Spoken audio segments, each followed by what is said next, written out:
പ്രഭാഷകന്റെ പുസ്തകത്തിൽ നിന്നുള്ള വായന 39-ാം അധ്യായം 1 മുതൽ 35 വരെയുള്ള വാക്യങ്ങൾ. നിയമപണ്ഡിതൻ. അത്യുന്നതന്റെ നിയമങ്ങൾ പഠിക്കുന്നതിൽ താല്പര്യമുള്ളവൻ എല്ലാ പൗരാണിക ജ്ഞാനവും ആരാഞ്ഞ് അറിയുകയും പ്രവചനങ്ങളിൽ ഔത്സുക്യം പ്രദർശിപ്പിക്കുകയും ചെയ്യും. അവൻ വിശ്രുതരുടെ വാക്ക് വിലമതിക്കുകയും ഉപമകളുടെ പൊരുൾ സൂക്ഷ്മമായി അപഗ്രഥിക്കുകയും ചെയ്യും. അവൻ ആപ്തവാക്യങ്ങളുടെ അന്തരാർത്ഥം തേടുകയും ഉപമകളുടെ നിഗൂഢതകളെ സ്വായത്തമാക്കുകയും ചെയ്യുന്നു. അവൻ മഹാന്മാരെ സേവിക്കുന്നു. ഭരണാധിപന്മാരുടെ മുൻപിലും അവന് പ്രവേശനമുണ്ട്. വിദേശ രാജ്യങ്ങളിൽ അവൻ സഞ്ചരിക്കും. മനുഷ്യരുടെ നന്മ തിന്മകൾ അവൻ വേർതിരിച്ചറിയുന്നു. സൃഷ്ടാവായ കർത്താവിനെ അന്വേഷിക്കാൻ അവൻ അതിരാവിലെ താല്പര്യപൂർവ്വം എഴുന്നേൽക്കുന്നു. അവൻ അത്യുന്നതന്റെ മുൻപിൽ പ്രാർത്ഥന അർപ്പിക്കുന്നു. അവൻ പാപമോചനത്തിനായി യാചിക്കുന്നു.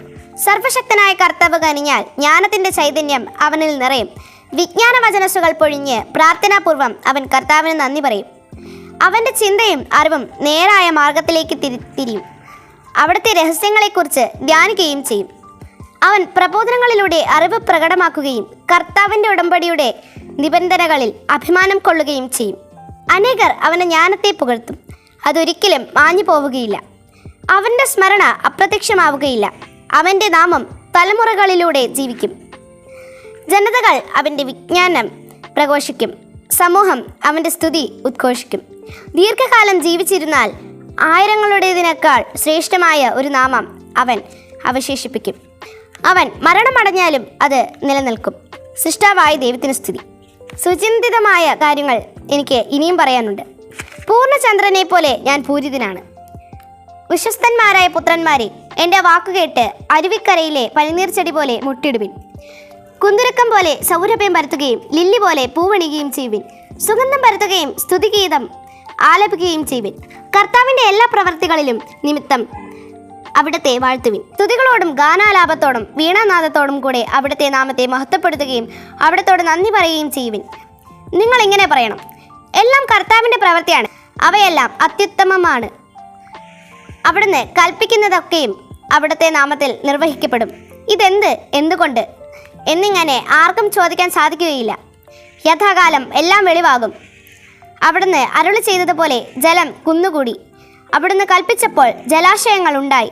അവിടുന്ന് കൽപ്പിക്കുമ്പോൾ അവിടുത്തെ ഇഷ്ടം നിറവേറുന്നു. അവിടുത്തെ രക്ഷാകര ശക്തിയെ പരിമിതമാക്കുക ആർക്കും സാധ്യമല്ല. മർത്യൻ്റെ പ്രവൃത്തികൾ അവിടുന്ന് കാണുന്നു. അവിടുത്തെ ദൃഷ്ടിയിൽ നിന്ന് ഒന്നും മറഞ്ഞിരിക്കുന്നില്ല.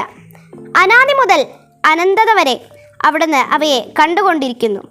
അവിടത്തേക്ക് ഒന്നും വിസ്മയകരമല്ല. ഇതെന്ത്, എന്തുകൊണ്ട് എന്നിങ്ങനെ ആർക്കും ചോദിക്കാൻ സാധിക്കുകയില്ല. ഓരോന്നും സൃഷ്ടിക്കപ്പെട്ടിരിക്കുന്നത് നിശ്ചിതോപയോഗത്തിനാണ്. അവിടുത്തെ അനുഗ്രഹം നദി എന്ന പോലെ വരണ്ട ഭൂമിയെ ആവരണം ചെയ്യുന്നു. വെള്ളപ്പൊക്കം പോലെ അതിനെ കുതിർക്കുന്നു. അവിടുന്ന് ശുദ്ധജലത്തെ ഉപ്പാക്കി മാറ്റുന്നത് പോലെ ജനതകൾ അവിടുത്തെ കോപത്തിനിരയാകും. വിശുദ്ധർക്ക് അവിടുത്തെ മാർഗം ഋജുവാണ്, ദുഷ്ടർക്ക് പ്രതിബന്ധകൾ നിറഞ്ഞതും. തിന്മ ദുഷ്ടർക്കെന്ന പോലെ നന്മ ശിഷ്ടർക്കു വേണ്ടി ആദ്യം മുതൽ തന്നെ സൃഷ്ടിക്കപ്പെട്ടു. മനുഷ്യൻ്റെ ജീവിതത്തിലെ പ്രാഥമിക ആവശ്യങ്ങൾ ജലം, അഗ്നി, ഇരുമ്പ്, ഉപ്പ്, ഗോതമ്പ്, പാല്, തേൻ, വീഞ്ഞ്, എണ്ണ, വസ്ത്രം ഇവയാണ്.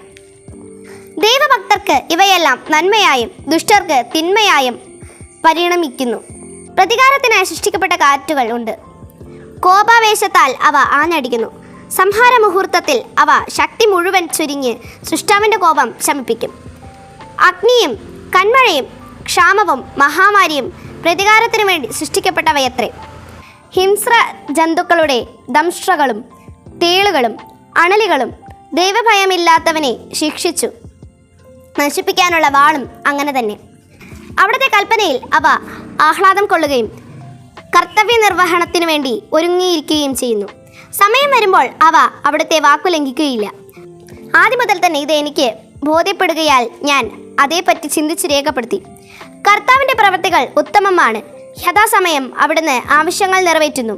ഒന്ന് മറ്റൊന്നിനേക്കാൾ മോശമാണെന്ന് പറയാനാവില്ല. ഓരോന്നും യഥാകാലം നന്മയായി തെളിയും. അതിനാൽ പൂർണ്ണ ഹൃദയത്തോടെ ഉച്ചത്തിൽ ഗീതം ആലപിച്ച് കർത്താവിൻ്റെ നാമം വാഴ്ത്തുവിൻ. പ്രഭാഷകൻ 39-ാം അധ്യായത്തിൻ്റെ ചോദ്യോത്തരങ്ങൾ. ചോദ്യം 1. പ്രഭാഷകൻ 39-ാം അധ്യായത്തിൻ്റെ ശീർഷകം. ഉത്തരം: നിയമപണ്ഡിതൻ. രണ്ടാം ചോദ്യം: ആരെ അന്വേഷിക്കാൻ വേണ്ടിയാണ് നിയമപണ്ഡിതൻ താല്പര്യപൂർവ്വം അതിരാവിലെ എഴുന്നേൽക്കുന്നത് എന്ന് പ്രഭാഷകൻ 39 അധ്യായം 5 വാക്യത്തിൽ പറയുന്നത്? ഉത്തരം, സൃഷ്ടാവായ കർത്താവിന്. 3 ചോദ്യം, സർവശക്തനായ കർത്താവ് കനിഞ്ഞാൽ എന്ത് ചൈതന്യമാണ് നിയമപണ്ഡിതന് നിറയുമെന്ന് പറയുന്നത്? ഉത്തരം, ജ്ഞാനത്തിൻ്റെ ചൈതന്യം. 4 ചോദ്യം, സൃഷ്ടാവായ ദൈവത്തിൻ്റെ നാമത്തെ എങ്ങനെ മഹത്വപ്പെടുത്തണമെന്നാണ് പ്രഭാഷകന്റെ പുസ്തകത്തിൽ പറയുന്നത്? ഉത്തരം, സ്തുതികളോടും ഗാനാലാപത്തോടും വീണാനാദത്തോടും കൂടി. 5 ചോദ്യം, ഇത് എന്തുകൊണ്ട് എന്നിങ്ങനെ ആർക്കും ചോദിക്കാൻ സാധിക്കുകയില്ല എന്ന് പറയുന്നത് എന്തുകൊണ്ട്? ഉത്തരം, ദൈവം ഓരോന്നും സൃഷ്ടിച്ചിരിക്കുന്നത് നിശ്ചിതോപയോഗത്തിനാണ്. 6 ചോദ്യം, ഒന്നും മറ്റൊന്നിനേക്കാൾ മോശമാണെന്ന് പറയാനാവില്ല. ഓരോന്നും യഥാകാലം നന്മയായി തെളിയും. ഇത് പ്രഭാഷകന്റെ പുസ്തകത്തിൽ 39 അധ്യായത്തിലെ എത്രാം വാക്യം? ഉത്തരം, 34. 7 ചോദ്യം, പ്രഭാഷകന്റെ പുസ്തകത്തിൽ 39 അധ്യായത്തിൽ എത്ര വാക്യങ്ങളുണ്ട്? ഉത്തരം, 35.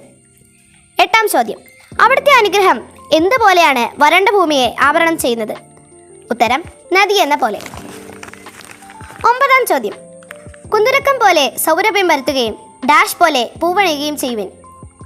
ഉത്തരം, ലില്ലി പോലെ. 10 ചോദ്യം, അവൻ മഹാന്മാരെ സേവിക്കുന്നു, ഭരണാധിപന്മാരുടെ മുൻപിൽ അവന് പ്രവേശനമുണ്ട്. വിദേശ രാജ്യങ്ങളിൽ അവൻ സഞ്ചരിക്കും, മനുഷ്യരുടെ നന്മതിന്മകൾ അവൻ വേർതിരിച്ചറിയുന്നു എന്ന് പ്രഭാഷകൻ 39 അധ്യായം 5 വാക്യത്തിൽ രേഖപ്പെടുത്തിയിട്ടുണ്ട്. ഇവിടെ അവൻ എന്ന് വിശേഷിപ്പിക്കുന്നത് ആരെ? ഉത്തരം, നിയമപണ്ഡിതൻ.